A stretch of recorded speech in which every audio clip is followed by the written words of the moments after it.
and welcome back to Speak Unstoppable. We're really happy to have you here with us today. Hi, everyone.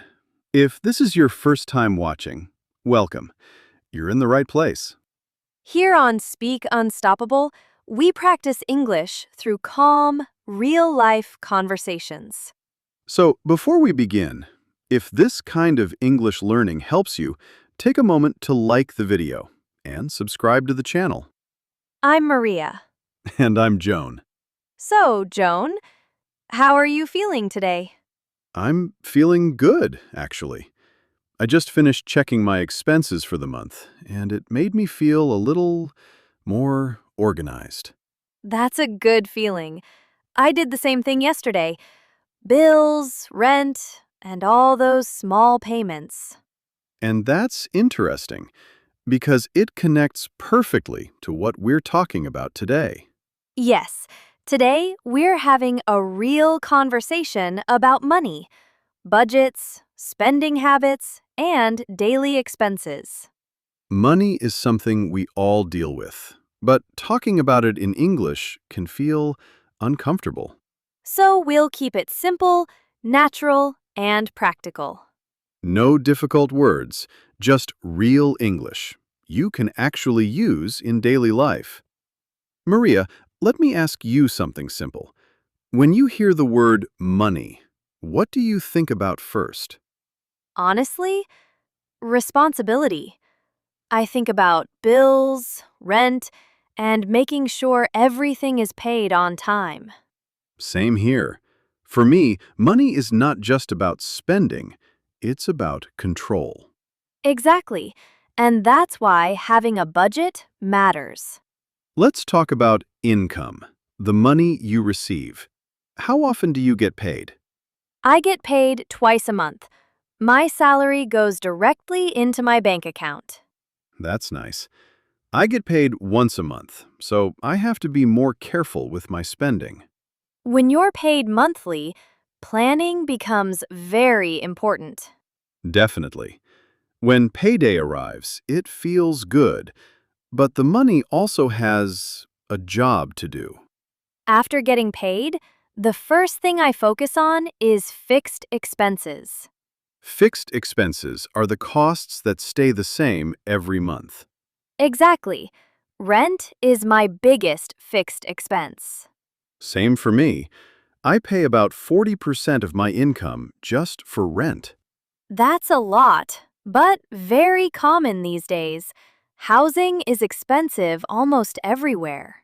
I always pay rent first, so I don't forget. That's a smart habit. When I started tracking my spending, I was surprised. What surprised you the most? How much money I spent on small things: coffee, snacks, delivery food.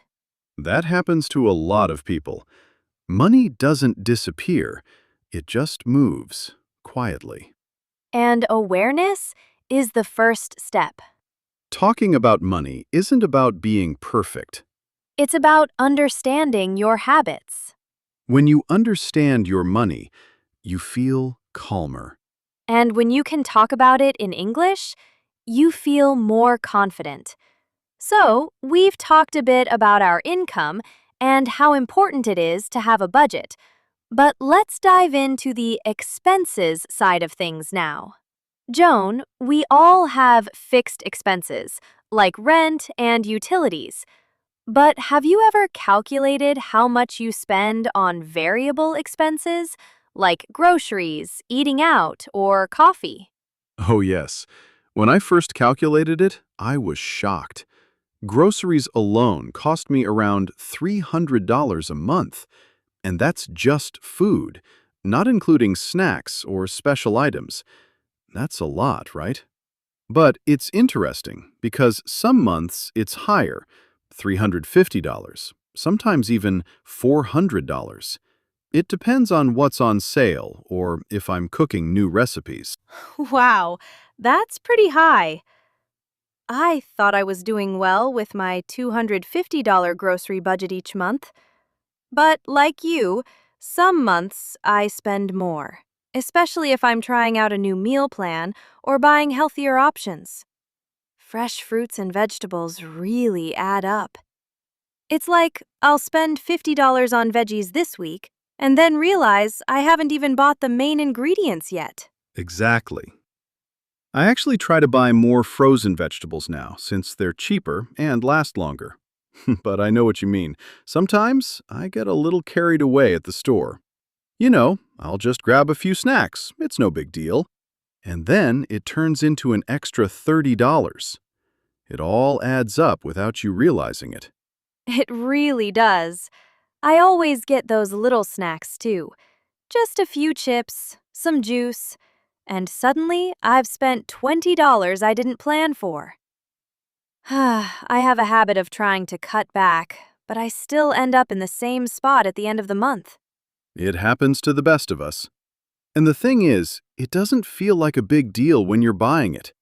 But then, when you look at the total for the month, it's like, wait, I spent how much on snacks?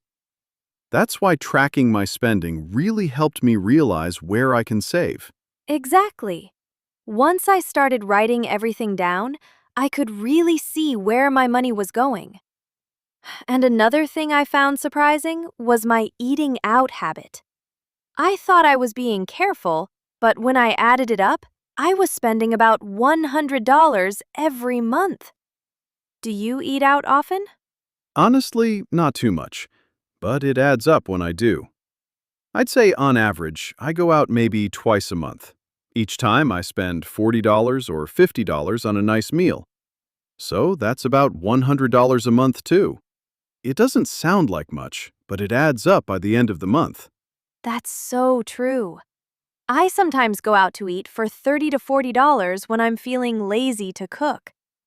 But I also try to be careful, you know? I could easily spend $150 on dining out each month if I wasn't keeping track of it. I mean, I enjoy it, but that's like having 3 extra dinners at restaurants when I could have cooked at home for $10. Yeah, it's funny how much we don't realize about our daily habits. Like $4 coffee every day can quickly turn into $80 a month, right? I used to stop at a cafe every morning before work. $4 a coffee, 5 days a week. That's $20 a week or $80 a month. Ugh, I feel you on the coffee. I used to do the same. But then I realized how much money I could save if I just made it at home. For me, making coffee at home costs about $15 for the whole month, and it's just as good. I mean, sure, it's nice to have a fancy coffee, but at $80 a month, that's a huge difference. Exactly. But I still sometimes grab coffee if I'm in a rush or craving it. I get it. Convenience costs a little more.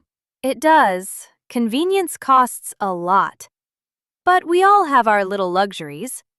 I also know that I can be more careful with transportation costs. Do you use your car for everything, or do you use public transport? I actually use my car most of the time. But that's where things get pricey. Between gas, insurance, and parking, I spend about $330 a month just on transportation. It's so much more expensive than taking the subway, but having my own car is much more convenient. That's a big chunk. I used to drive a lot, but I switched to the subway for daily commutes. I buy a monthly pass for $90. It's so much cheaper, and I don't have to worry about gas or parking. Yeah, I've thought about switching to the subway sometimes, but with my busy schedule, having a car is more flexible for me. I can see how public transport would save a lot, though. I think everyone has their own way of managing transportation costs. It's all about what works best for your lifestyle, even if it means spending a little extra. True. But here's where things get tricky. Debt. Do you have any debt, Maria? Unfortunately, yes. I have a student loan, which I'm still paying off. I try to put aside $200 a month for that. It's not easy, especially with other expenses coming up, but I'm staying on track. I can relate to that. I don't have student debt, but I have credit card debt. I owe about $800 right now. I try to pay it down, but the 18% interest really makes it harder. I always pay more than the minimum amount to avoid it growing. 18% interest? That's insane. I know paying only the minimum can feel like a never-ending cycle. It's better to tackle it sooner rather than later. It really is. That's why I try to pay more every month, even if it's just a little extra. It's tough, but it's all part of managing our finances. And speaking of managing, we have to talk about savings. Do you save money every month, June? I do my best to save at least $300 every month, but it's not always easy. Some months I can only save $150 or even $100 if unexpected expenses come up. Like last month, I had to spend $500 on car repairs. Ugh, car repairs can really throw a wrench in your savings plan. I know the feeling. That's why I'm always trying to build my emergency fund, the money set aside for unexpected situations. I try to save 10% of my income each month, but it's not always possible. Yeah, it's a process. Saving consistently is harder than it sounds. That's why an emergency fund is so important. You never know when something will come up, and having that cushion makes things so much less stressful. All right, June, so we've discussed a lot about expenses and tracking your spending, but now let's dive into a tricky subject: debt. Oh, yes. Debt can be one of the most overwhelming parts of managing money. Whether it's a student loan, credit card debt, or anything else, it feels like a constant burden. How do you handle your debt, Maria? Well, like I mentioned before, I have a student loan. I owe about $5,000, and I pay around $200 a month toward it. It's a slow process, but I'm sticking with it. The thing with student loans is that they feel like they're never ending, right? Oh, definitely. My credit card debt feels the same way. I've been paying it down for months, but the interest rate is so high, 18% per year.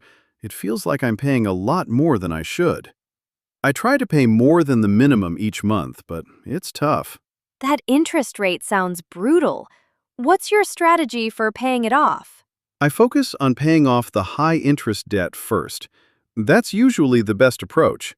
I try to pay off as much of my credit card balance as possible while making the minimum payments on other debts. It's not easy, but it helps reduce the overall interest I pay in the long run. I totally agree. I also try to prioritize my high-interest debts and pay those off faster. But at the same time, I don't want to stop saving altogether. Saving and paying off debt should go hand in hand, right? Exactly. The key is balancing it. I set aside some money for savings, even if it's just a little bit each month. But at the same time, I make sure I don't let my debt get out of hand. I think having a strategy is what really helps. I've learned that small, consistent savings add up over time. It's the same with paying off debt. Even if you're only paying $50 extra a month on your credit card, eventually, it'll make a big difference. Yeah, it's like snowballing. The more you pay off, the less interest you have to pay, and the faster you get out of debt.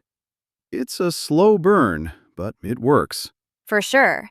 And one thing I'm always trying to remind myself is that debt doesn't define me. It's just a phase, a temporary situation.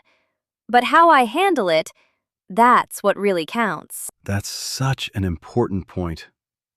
And speaking of handling things well, let's talk about saving money for the future. What's your approach to saving, Maria? I try to save 10% of my income each month. It's not always easy, especially with unexpected expenses, but it's something I prioritize. Even if I can't save $300 every month, I still try to put $100 or $150 away. It's all about building that habit. Yes, building the habit is everything. At first, it feels like you're not saving enough, but the key is to stay consistent. For me, I try to save about $200 every month. But there are months when I save less, like you, when something unexpected comes up. I completely understand. Last month, for example, my car needed repairs that cost me $500, so I wasn't able to save anything that month. But the key is to stay consistent, even when things don't go as planned. That's so true. That's why having an emergency fund is important for when the unexpected happens. Do you have an emergency fund, Maria? I'm building one. Right now, I have around $1,500 saved for emergencies, but I still want to grow it to $3,000 or even $5,000. I think it's a good idea to have enough saved to cover at least 3 to 6 months worth of expenses. That's a great goal. It's something I've been working on too. I have about $2,000 saved for emergencies, but I'd love to grow it more. Sometimes it feels like a never-ending task, but I know that the more I save, the more secure I'll feel in the long run. Exactly. And speaking of security, do you think saving for retirement is important? Oh, definitely. I think about retirement as something far in the future, but I know the earlier I start, the better. I try to contribute a little bit every month to my retirement fund, even if it's not much. Starting early is key. That's a great point. Retirement feels like something far away, but saving early can make a huge difference. Even if you start with just a small contribution, it adds up over time. Absolutely. It's one of those things that feels like it's not urgent right now, but you don't want to be caught off guard later. Exactly. So, even though managing money can feel overwhelming, it all comes down to small steps. It's about making small, smart decisions that add up over time. I couldn't agree more. Whether it's paying off debt, saving for the future, or just managing your monthly expenses, it's all about the little things. And when you do those little things consistently, you start to feel more in control. So, June, how do you stay motivated to stick to your budget and save every month? I think it's all about remembering my long-term goals. I remind myself that saving now will help me live comfortably in the future. It's not always easy, but the motivation is there. That's a great mindset. And I think having those goals in mind, like paying off debt, saving for retirement, or just building an emergency fund, makes everything feel more manageable. Exactly. It's not about being perfect, it's about making progress. That's right. Progress is key. And hey, don't forget, this journey takes time. Be patient with yourself and keep learning, just like we're doing now. Absolutely. As long as you keep working towards your goals, you're doing great. So, with that in mind, we want to hear from you. What's one step you're taking today to better manage your money? Leave us a comment below and share your thoughts. Okay, John, we've talked a lot about budgeting, saving, and even dealing with debt. But now, let's take a step back and talk about how we can take control of our financial future. That's right. It's so important to have a clear picture of where you are financially, not just today, but where you're going. Exactly. So many people feel overwhelmed by money, but the reality is that you have the power to change your situation. It's all about being intentional and consistent. Right. And the first step to taking control is really understanding your financial habits. It's easy to fall into patterns of spending, but the key is to recognize them and make small changes. So true. One habit that's been helpful for me is setting aside a certain amount of money before I start spending. For example, as soon as I get paid, I transfer my savings into a separate account. That way, I know the money is gone, and I don't get tempted to spend it. That's a great strategy. I do something similar. I set up automatic transfers to my savings account every month. It's easy to forget about saving if you don't make it automatic. Automation is so powerful. It makes saving effortless. But beyond just saving, let's talk about making your money work for you. That's a good point. A lot of people save money, but they don't think about how it can grow. One of the best things you can do is investing. Right! It doesn't have to be complicated. Even something simple, like a retirement account, can help your money grow over time. The earlier you start, the better. And the best part is that you don't have to be an expert to start investing. There are easy-to-understand options like index funds or mutual funds where you don't have to choose individual stocks. Exactly. And the key to investing is time. The longer your money is invested, the more it can grow through compound interest. Yes, compound interest is like a snowball. The longer you leave it, the bigger it gets. It's why starting as early as possible is so important. That's a great point, Yoon. Now, let's get back to debt for a moment.